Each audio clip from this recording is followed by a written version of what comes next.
جنید بغدادی کے شاگردوں نے کہا کہ آپ تو خود اتنے بڑے عالم دین ہیں، آپ بہلول سے کیا سیکھیں گے؟ انہوں نے کہا نہیں، تلاش کرو بہلول کو۔ بہلول کو تلاش کیا گیا، مل گیا بہلول۔ تو بہلول سے جنید بغدادی نے اپنا تعارف کرایا کہ میرا نام جنید ہے۔ تو بہلول نے کہا کہ پھر اچھا وہی جنید جو لوگوں کو قرآن پڑھاتا ہے، حدیث پڑھاتا ہے؟ انہوں نے کہا ہاں میں وہی جنید ہوں۔ تو انہوں نے کہا اچھا تو تجھے گفتگو کرنا تو آتی ہوگی؟ جنید بغدادی نے کہا کہ ہاں مجھے گفتگو کرنا آتی ہے، جب میں لوگوں سے ملتا ہوں، سلام کرتا ہوں، ہاتھ ملاتا ہوں، ان کا ادب کرتا ہوں، اکرام کرتا ہوں، نیچی آواز میں گفتگو کرتا ہوں، ان کی بات کو غور سے سنتا ہوں، اچھے الفاظ استعمال کرتا ہوں۔ بہلول نے کہا کہ تجھے گفتگو کرنا بھی نہیں آتی۔ اس واقعے کا تعلق ہے جو بہلول کا جواب ہے میرے موضوع سے۔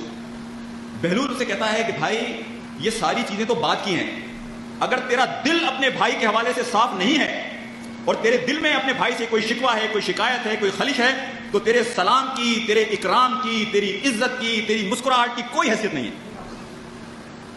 آج اس تحریک میں اور آپ مسکراہٹوں کا تبادلہ کرتے ہیں، ایک دوسرے سے ہاتھ، اس تحریک تک یہ نہ رکھیں ہم اپنے گھروں میں، اپنے دوستوں کے حلقوں میں، اپنے رشتہ داروں میں اس دائرے کو بڑا کریں کہ ہم لوگوں سے ملتے ہیں، ان سے ہاتھ بھی ملاتے ہیں، ہم سلام بھی کرتے ہیں، لیکن ہمارے دل صاف نہیں ہوتے۔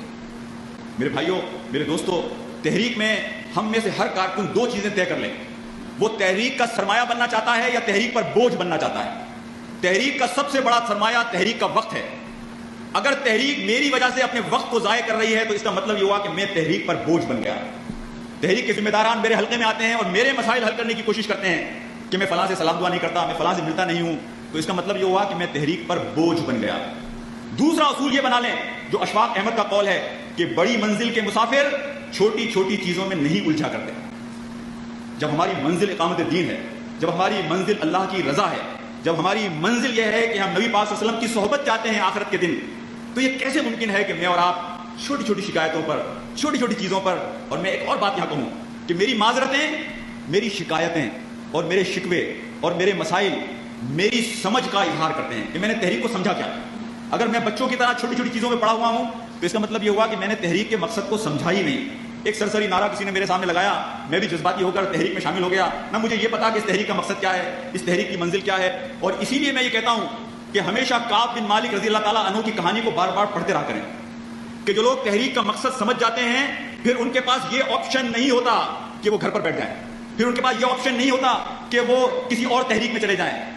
ہاں اگر جماعت اسلامی سے بہتر کوئی تحریک اسلامی ان کو مل رہی ہے تو وہ جا سکتے ہیں، اس لیے کہ ہم نے سوچ سمجھ کر جماعت اسلامی اس لیے اختیار کی کہ ہم یہ سمجھتے ہیں کہ آج کے اس وقت میں اس تحریک سے بہتر کوئی تحریک نہیں ہے۔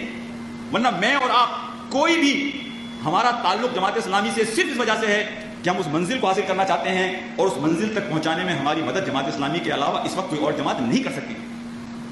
تو یہ ہو نہیں سکتا۔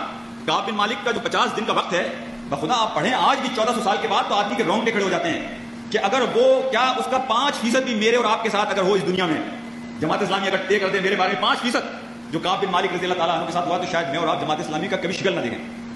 لیکن کعب بن مالک رضی اللہ تعالیٰ عنہ کو پتا تھا کہ جنت کا راستہ محمد صلی اللہ علیہ وسلم کا راستہ ہے۔